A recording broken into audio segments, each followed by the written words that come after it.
ça pour que la connexion soit un peu plus fluide. Oui. Je mets juste la vidéo pour pouvoir voir nos OK. visages au début et ensuite on peut repasser même en audio pour garder une connexion un peu plus stable.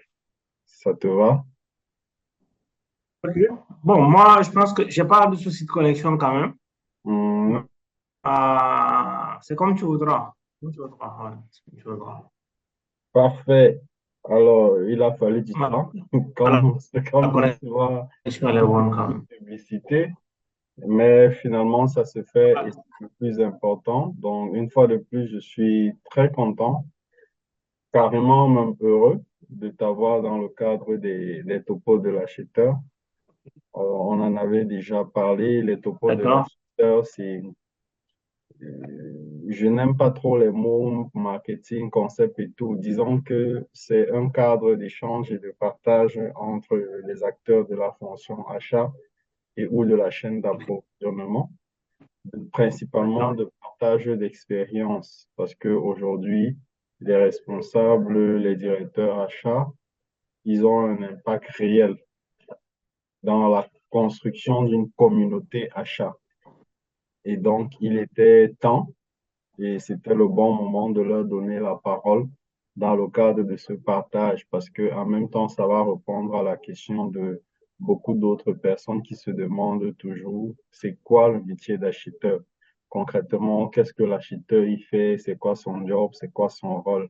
Donc, cet échange-là a pour but de répondre à cette question-là et d'aller un peu plus au-delà, en profondeur, en partageant véritablement les expériences des uns et des autres. Alors, qui je suis pour en parler? Aujourd'hui, je suis le promoteur de Yogi Conseil, un cabinet spécialisé justement dans les achats, le supply D'accord. chain, la performance opérationnelle et la digitalisation.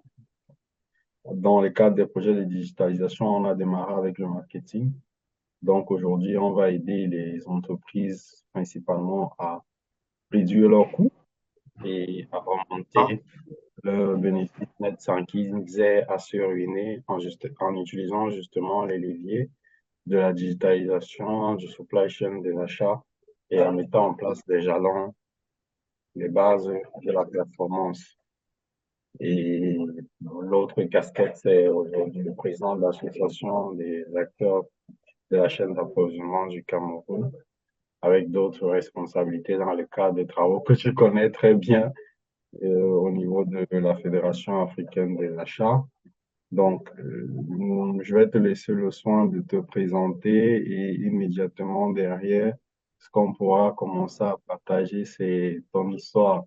Comment tu fais pour te retrouver dans les achats, globalement. OK. OK, très bien. Donc, alors,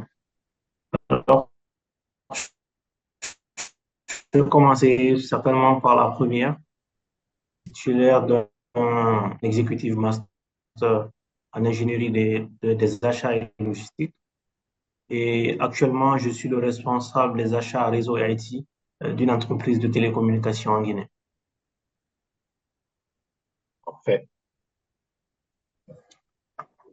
Et les achats et toi, c'est quoi? C'est une histoire d'amour ou c'est une histoire de coïncidence?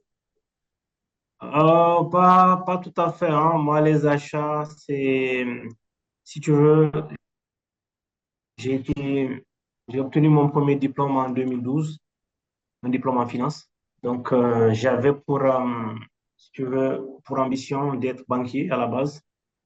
Donc, bon, c'est vrai, il y a un problème de karma là-dedans parce que je cherchais un stage dans une banque en tant que comptable.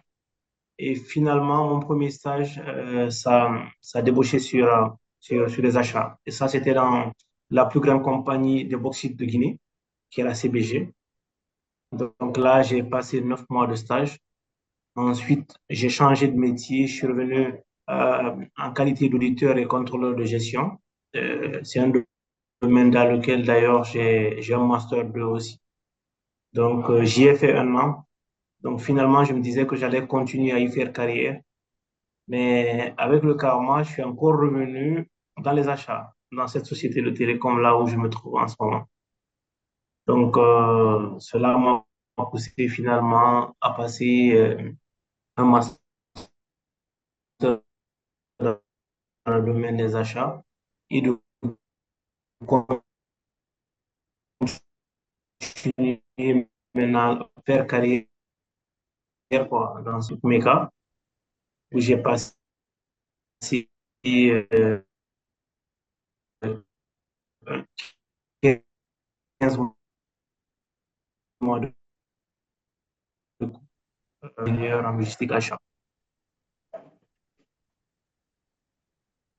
Ok, d'accord, super. Alors, donc, à la base, dans des optiques et des perspectives de banque, tu te retrouves par un stage aux achats, tu fais tes 8 mois, 9 mois de stage, tu repars pour ton métier avec une position d'auditeur, mais par la suite, bim, tu te retrouves encore une fois aux achats dans une compagnie cette fois, et tu as Ouais, la démarche de passer un diplôme pour accorder les compétences et les qualifications. Et là, aujourd'hui, à ce jour, tu es responsable achat dans cette société de télécommunications. Tu as beaucoup parlé de karma. Et les précédentes personnes avec effectivement. qui on discutait, c'était pas très loin de là. Et c'est intéressant parce qu'on constate bien aujourd'hui que les acheteurs, c'est des profils atypiques, mais alors complètement atypiques. Tu as ceux qui y sont arrivés par une formation initiale, tu as ceux qui sont arrivés par, j'ai envie de dire, d'utiliser ton terme, le karma. Tu as d'autres qui, eux, c'est la force des C'est choses, ça. une reconversion en entreprise, une opportunité qui se présente et y saisit, avec toujours le bon réflexe de se former.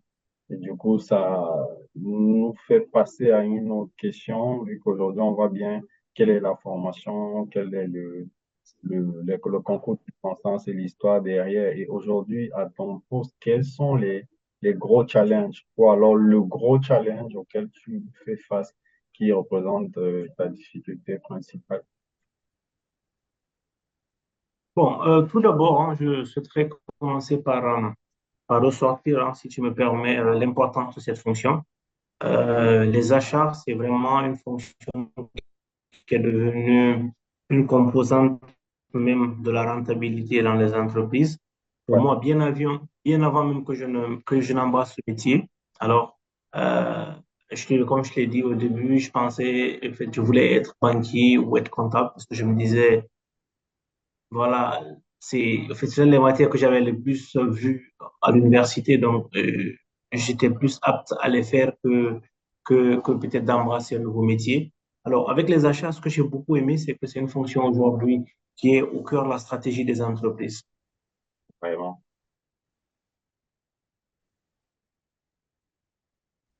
Ouais, tout à fait. C'est d'accord. D'accord? C'est une fonction aujourd'hui qui permet à toute entreprise, parce qu'aujourd'hui, une entreprise, la stratégie de l'entreprise vise essentiellement ici un objectif principal. Aujourd'hui, c'est la création vraiment de la valeur ajoutée. Et aujourd'hui, cette équation se traduit par, comment on appelle, en fait, comment on appelle, cette valeur ajoutée se traduit par l'équation suivante. Aujourd'hui, la valeur ajoutée, c'est la consommation, c'est le chiffre d'affaires moins la consommation intermédiaire. Alors, nous, en tant qu'acheteurs, notre rôle aujourd'hui, c'est de vraiment voir dans quelle mesure on peut jouer sur les consommations intermédiaires, c'est-à-dire en réduisant les pertes et les pertes, comment on appelle, les pertes et puis les gaspillages. Parce que généralement, ce sont les raisons qui fatiguent le plus les entreprises. Donc, de l'autre côté, en tant qu'acheteur, c'est de vraiment jouer sur le levier, sur les approvisionnements que nous faisons. Donc, les biens que nous achetions, il faut qu'on soit conscient que si nous achetons, si nous ne faisons pas le travail comme ça se doit, c'est-à-dire en achetant les équipements ou les services à les coûts les plus les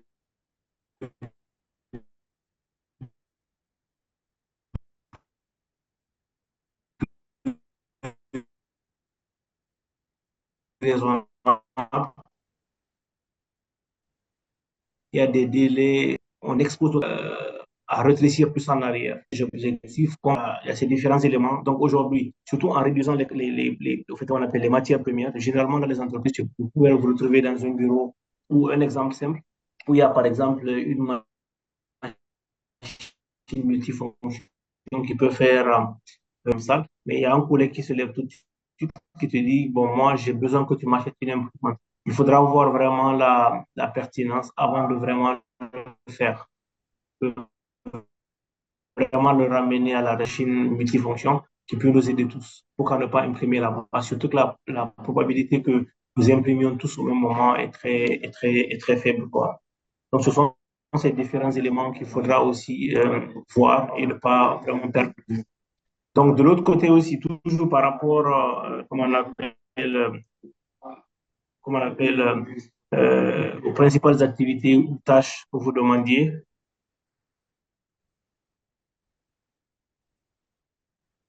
Oui, alors on a bien compris sur la partie du rôle de l'acheteur en termes de Je sais son pas, impact est-ce sur la que stratégie. oui, Donc on a bien compris son impact sur la stratégie, son incidence par rapport aux enjeux de compétitivité et de pérennité sur l'entreprise. Ça se justifie d'ailleurs avec cette fameuse équation en fonction du secteur d'activité où 5% de gains d'économie sur les achats peut avoir un impact jusqu'à 18% du bénéfice net de l'entreprise. Tu as très bien mis en évidence cet aspect-là aussi de technicité sur l'appréciation du besoin, car au final, ça a un incident direct sur la dépense avec l'objectif ou alors les objectifs principaux de pouvoir maintenir un niveau de qualité avec les prix les plus intéressants du marché. Et donc, tu nous parlais par la suite de ce qui représente tes plus grosses difficultés dans les fonctions au quotidien.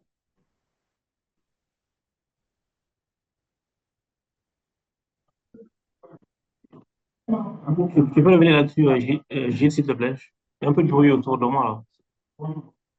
Alors, La je question, faisais s'il te un plaît. petit recap de ta réponse et la question, c'était celle de tes plus gros challenges, deux de tes plus gros challenges et difficultés au quotidien à la fonction. Les difficultés ou les activités principales, tu as demandé. Les gros challenges, là-dedans, tu as les difficultés et un problème majeur auquel tu fais face dans la fonction. Ok, très bien. Donc, je vais commencer tout d'abord par les activités que je gère en tant que responsable des achats réseau IT. Donc, pour un premier temps, étant responsable de cette entreprise, le responsable achat réseau et IT de cette entreprise, je suis chargé d'organiser la collecte des besoins. Ça, c'est en relation avec les CR, les centres de responsabilité. Ça, côté direction système d'information et côté direction réseau et plateforme de services. Donc, ensuite, c'est de vraiment déployer les meilleures sourcing stratégies afin de procurer à l'entreprise des produits et services d'excellente qualité au meilleur coût et dans les délais les plus raisonnables. Et ne pas perdre de vue également les conditions dans les conditions les meilleures. Donc, comme troisième, peut-être mission ou tâche que je réalise, c'est certainement au niveau de l'amélioration dans le traitement des demandes d'achat chez nous. On est une grande société de télécom, donc on a, si vous voulez, sectionner les TFQ et les RFP, les consultations. Donc, pour chaque catégorie, il y a un délai sur lequel on ne doit pas dépasser en termes de traitement. C'est ce qui permet aujourd'hui d'évaluer, si vous voulez, la performance des acheteurs. On fait en sorte que pour les petites demandes, qu'on ne dépasse pas le délai requis et pour les consultations, on passe le mieux possible pour acheter les meilleurs produits et services, comme je viens de le dire tout à l'heure, mais dans les délais les plus raisonnables. Donc ça, c'est en termes d'activités et tâches que nous réalisons. Donc, en termes de difficultés aujourd'hui, bon, bon, ça, c'est pas aussi personnel, hein. Je parlerai d'un caractère aussi universel parce que qui parle de Covid-19 parle si vous voulez, d'un phénomène qui est universel et donc qui a bouleversé d'ailleurs le monde de la supply chain. Donc, quand je prends 2020, on avait eu pas mal d'activités qu'on devait réaliser, mais qui ont connu des glissements. Donc, on passait les commandes dans les délais qu'il fallait. Donc, les acheteurs faisaient comment on appelle, fournissaient les efforts qu'il fallait pour, si tu veux, euh, traiter les demandes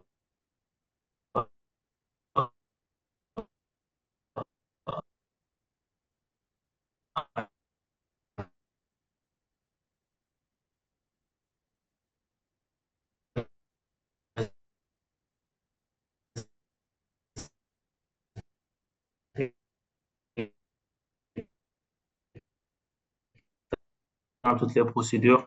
Mais derrière le logistique, donc, le projet Haïti, le projet de départ est vraiment, et malheureusement, ça a vraiment, ça s'est vraiment étalé sur, voilà, sur plus de temps que prévu.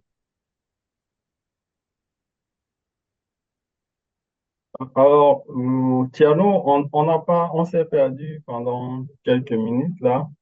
Tu parlais des difficultés au Covid et tu parlais des mesures et des dispositions que les acheteurs ont pris pour pouvoir passer des commandes. Et après, ça s'est coupé. Est-ce que tu pourrais revenir là-dessus? Parce que je crois qu'en même temps, tu répondais déjà aussi aux questions de comment vous avez fait pour contourner cette situation-là. Ok, très bien. En fait, je disais que, en fait, à l'horizon 2020, on a connu cette pandémie qui est universelle, qui est la COVID-19, donc qui a vraiment bouleversé, si vous voulez, le monde de la supply chain, qui a impacté beaucoup d'activités. Donc, on avait des activités de déploiement côté réseau, bon, qui a connu un glissement, hein, clairement, parce que les équipements qui devaient venir dans les délais, non seulement d'abord pour la fabrication de ces équipements, il y avait la crise des composants, surtout IT et réseau.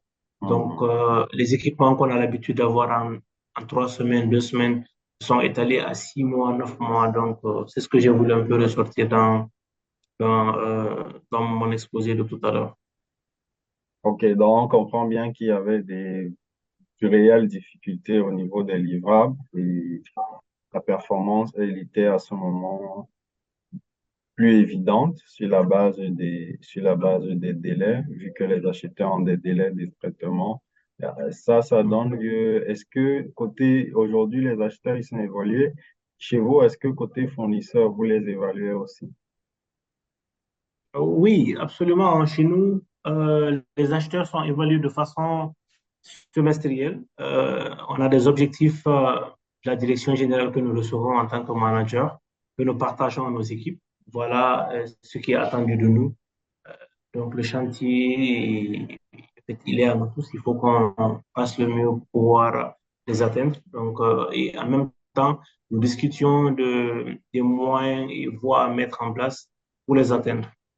Généralement, comme tu le sais, ça peut être aussi des difficultés liées au matériel. Peut-être que les objectifs pour lesquels il faut forcément que l'acheteur qui est là, qu'il ait un laptop obligatoirement ou qu'il ait peut-être un scanner ou peut-être s'il y a un truc d'archivage et tout pour mettre dans le SharePoint, par exemple, il faut forcément qu'il ait une imprimante et qu'il ait un scanner qui lui permet de le faire très rapidement ou en tout cas qui est les voies et moyens qui permettra à chacun d'atteindre ses objectifs. Ça, on les étale tout à l'heure, on les met sur la table et on essaie de les traiter. Parce que l'objectif, c'est qu'à la fin du semestre, qu'on enregistre vraiment un progrès au niveau des équipes.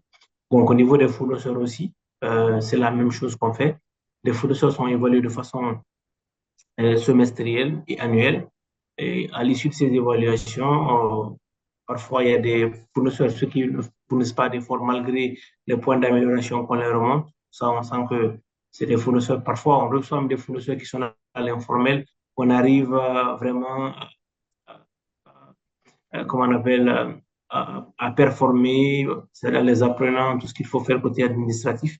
Et au bout d'1 an, 2 ans, ils deviennent vraiment une entreprise bien organisée. Mais il y en a aussi parfois qui nous posent assez de difficultés, qui malgré les recommandations que vous les remontiez, ils ne fournissent pas d'efforts pour les faire. Et au bout d'un moment, on est obligé de vraiment les sortir du panel fournisseur que nous avons. Donc, il y a un tas aussi il y a un lot aussi de fournisseurs, donc il y avait peut-être sur l'échelle de 1 à 10 qui avait par exemple l'habitude d'avoir 9 et qu'on réalise que maintenant il a une note de 7, on se pose des questions, on regarde les points sur lesquels il n'était pas bon et il y a un courrier qui lui est tout de suite notifié pour dire que, attention, on constate que tu as commencé à regresser et quelles sont les raisons. Si c'est des raisons peut-être, si vous voulez, mondiales, comme le cas de la COVID-19 et tout, on peut identifier, voir ensemble c'est quoi peut-être des points d'amélioration qu'on peut lui proposer. Voilà. Et il y a aussi des fournisseurs aussi qui sont généralement, qui ont de très bonnes notes, qui, sur les différents axes d'évaluation, sont vraiment à fond là-dessus, qui font du bon boulot, qui sont bien structurés dans nos pays ou à l'extérieur, ou à l'extérieur, voilà, dans les autres pays, et qui travaillent avec nous. Ces derniers, quand on constate que vraiment ils ont de bonnes notes, mais il y a toujours des axes d'amélioration. Comme on le dit, nous Ouais. sommes dans une optique d'amélioration continue. Donc, même si tu as la note de 9,50 sur 10, on se dit toujours que tu as quelque chose à améliorer. Et ça, on n'hésite pas de le partager avec. Super, parfait. Donc, un système d'évaluation versatile, les acheteurs et les fournisseurs, ça présente bien les objectifs de la direction générale d'accompagner vers la performance. Et après ça, quand tu as fait ça, il y a forcément quelque chose qui te fait peur au niveau de la fonction. Qu'est-ce que tu redoutes le plus dans l'activité? Ta grosse peur. Oh, ma grosse peur pour une entreprise télécom que nous sommes, imagine qu'on te dise tout de suite là qu'il y a une coupure de réseau due peut-être à ma négligence. Je ne le souhaite pas, hein, entre guillemets. J'imagine, j'imagine un peu le redressement que le régulateur nous fera. Et c'est des montants qui sont autour des centaines de milliers d'euros, en fait. Donc, on peut se retrouver vite fait à payer des amendes de 200K, 300K euros ou dollars. Donc, pour moi, c'est vraiment un poste de dépense, c'est le poste de dépense le plus important pour une entreprise de télécom, comme vous pouvez l'imaginer. Être responsable des achats réseau IT, c'est vraiment le plus grand poste de dépense pour une entreprise IT. Donc, aujourd'hui, je gère tous ces périmètres. Il y a le domaine de la fibre optique qui est là, sur lesquels on est challengé, on nous dit sur un déploiement donné et sur une période donnée, il vous faut déployer tel nombre de clients FTTH, tel nombre de clients FH, tel nombre de clients FO. Donc derrière, il faut que moi, en tant qu'acheteur ou responsable achat, de m'assurer que vraiment j'appuie ou j'accompagne les équipes techniques comme il le faut et dans les délais impartis surtout, parce que les coupures vraiment de réseau, c'est quelque chose qui n'est pas du tout toléré par le régulateur. Donc, ce qui fait que même quand je suis chez moi, je suis permanemment connecté et je me tiens toujours prêt à gérer les cas d'urgence et voilà, surtout en fait, les différentes demandes urgentes des services techniques. Donc, ça, c'est quelque chose qu'on fait au quotidien. Et surtout, le cas des urgences, c'est des choses qu'on gère très souvent. Et puis, tout ne peut pas être planifié avec notre métier. Surtout sur le réseau, tout de suite, on peut te dire, ouais, c'est vrai, il y a un site technique qui a déjà les paratonnerres et autres. Mais un autre incident peut tomber tout à l'heure qui n'était pas du tout prévu, qui vient impacter le site. Et tout de suite, si le site là, il est éteint, il est down, tout de suite, ça impacte deux ou trois outils. Imagine que si c'est un site backbone, ce que ça fait. Donc, nous, en tant qu'acheteur, ce qu'on peut faire, en tant que responsable achat IT ou acheteur IT réseau, il faut que je m'assure que mes équipes sont bien accompagnées. Je mets vraiment à leur disposition des contrats cadres avec les prestataires et fournisseurs pour vraiment couvrir au mieux les risques de leur activité, concernant notre activité. Et se tenir prêt à chaque fois qu'il y a des urgences, d'être présent sur les lieux, d'être pas présent sur les lieux, excuse-moi, mais plutôt être présent pour traiter leur requête dans les délais impartis, afin d'éviter, voilà.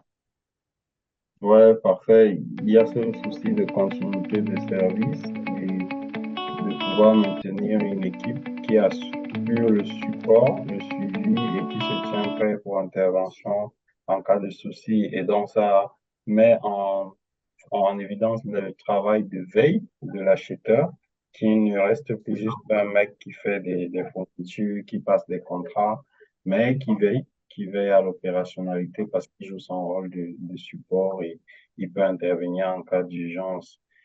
Quand on sort de ta plus grosse peur, est-ce que tu peux partager avec nous une situation, mais alors la situation qui était le pire qui puisse t'arriver, ou alors le pire qui t'est arrivé, attention, c'était quoi? Euh, bon, écoute, le pire qui peut arriver Ou qui t'est est arrivé, que, bien sûr. bon, justement, hein, bon, il y a une situation quand même que j'ai évité de justesse. C'était, euh, C'était assez compliqué. Ça concernait vraiment un site backbone, un site euh, beaucoup, sur lequel beaucoup d'autres sites quoi, relèvent. C'est-à-dire, si ce site il est down, c'est que les autres sites qui sont vraiment dans les périphéries aussi seront obligatoirement down, tout de suite, systématiquement en fait. Donc, ce qui était arrivé, c'était un problème d'énergie. C'était un problème d'énergie sur le site.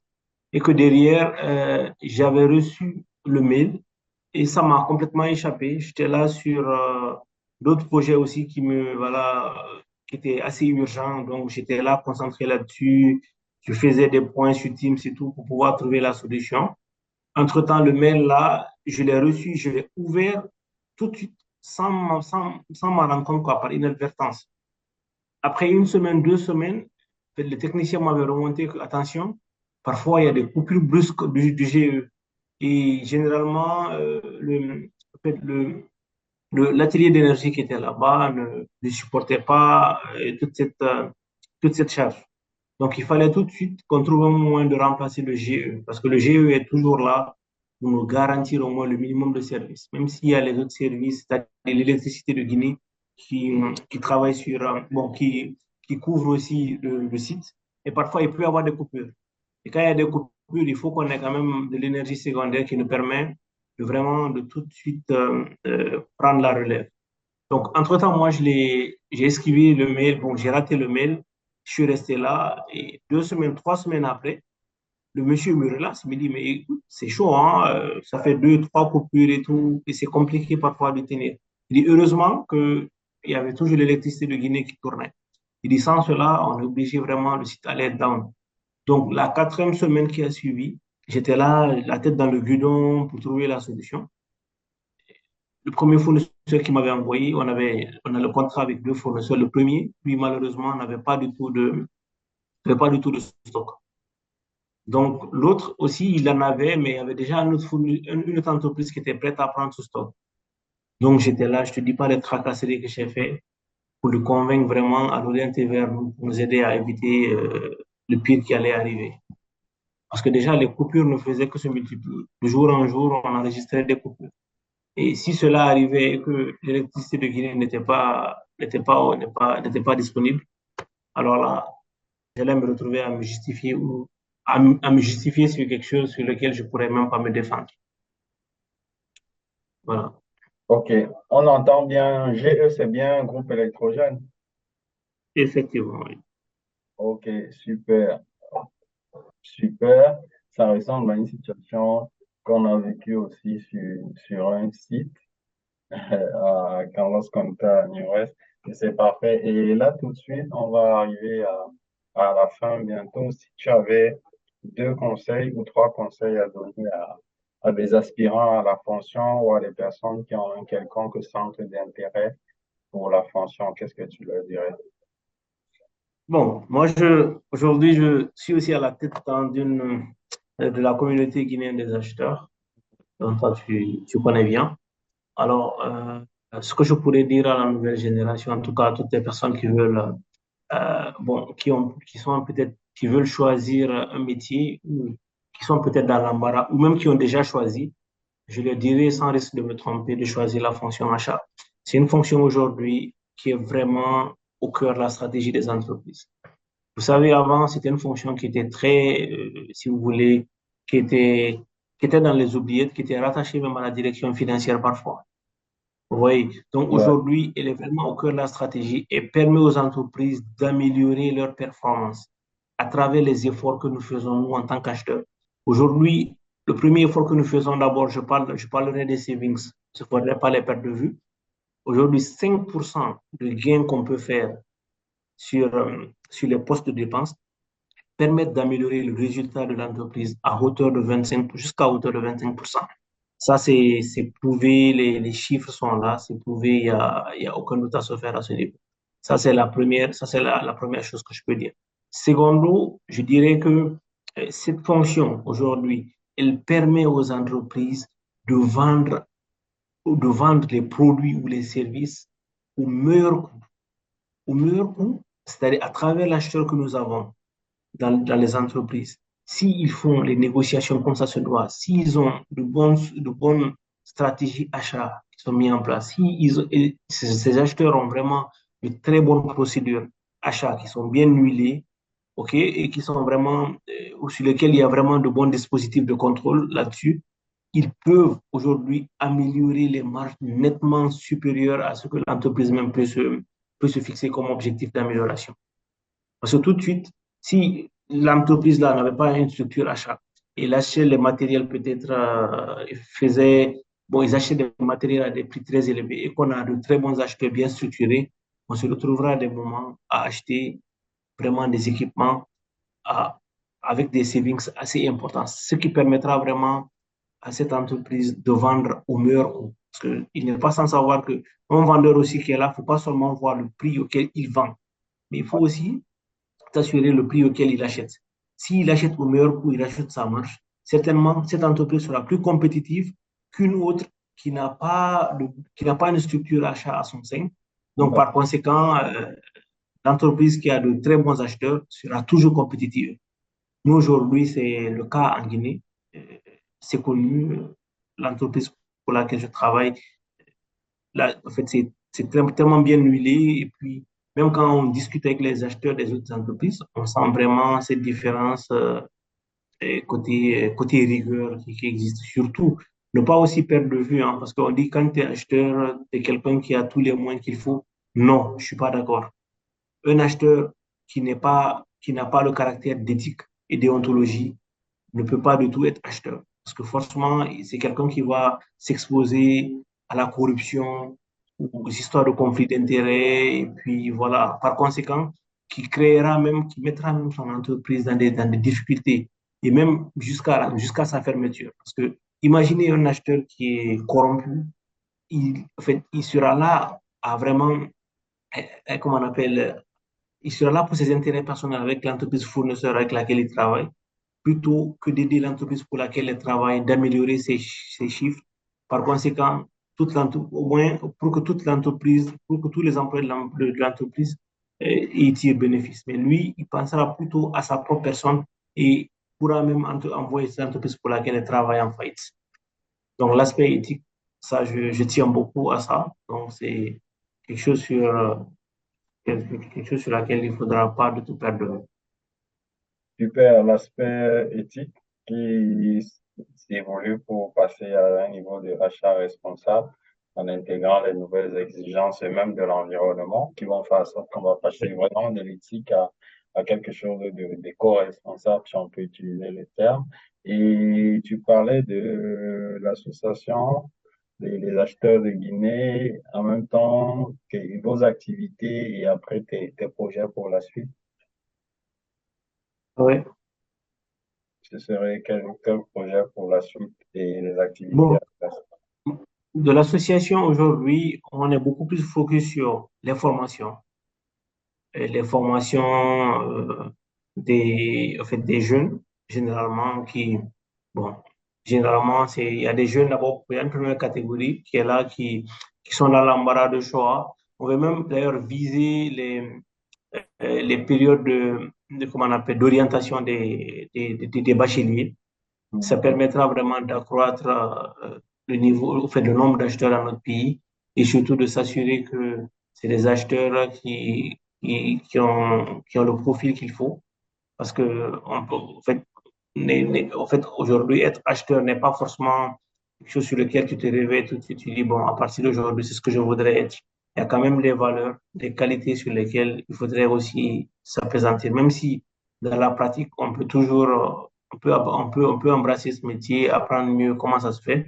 Mais il y a des caractères, par exemple, si c'est quelqu'un de nature qui est connu pour ses intérêts personnels, qui ne pense qu'à s'enrichir, lui, et non l'entreprise pour laquelle il travaille, je pense que si tu l'envoies pour un poste d'acheteur, ça, c'est déjà une catastrophe. Oui, on voit bien l'insistance sur la discipline, la rigueur et l'ouverture aux intérêts de l'entreprise. Merci, Thierno. C'était un échange super intéressant et enrichissant. Il fallait vraiment qu'on le fasse. La prochaine étape, c'est bien entendu la participation dans le cadre des discussions, parce qu'aujourd'hui, on fait l'interview. La deuxième étape, c'est les discussions où on va se parler autour une thématique qui vient cette fois-ci des acheteurs. OK? On va discuter dessus pour apporter des solutions. Et après, on continue dans nos activités respectives pour les associations. Parce qu'aujourd'hui, OK. il faut que ceux qui nous écoutent sachent qu'il y a aujourd'hui une fédération africaine des achats avec 5 pays membres fondateurs. Et dans 2024, c'est une année qui va être marquée par pas mal d'activités sur lesquelles on devra communiquer. Et c'est l'invitation à beaucoup, ceux qui n'ont pas encore fait, de nous rejoindre. Je profite de l'occasion aussi pour te souhaiter une très, très belle fin d'année. Beaucoup de choses à toi et à ta famille. Et on se reparle à très vite. OK. Merci beaucoup, Gilles, hein. C'était vraiment un plaisir, hein, d'échanger avec toi sur ces sujets. J'espère que ça sera profitable, hein, à nos auditeurs qui l'écouteront. Et comme tu l'as dit, hein, on se tiendra disponible pour les séances de webinaire sur lesquelles on essaiera de travailler sur cette thématique. Merci beaucoup et bonne fête de fin d'année. On se dit à bientôt. Bye bye. Merci, au revoir.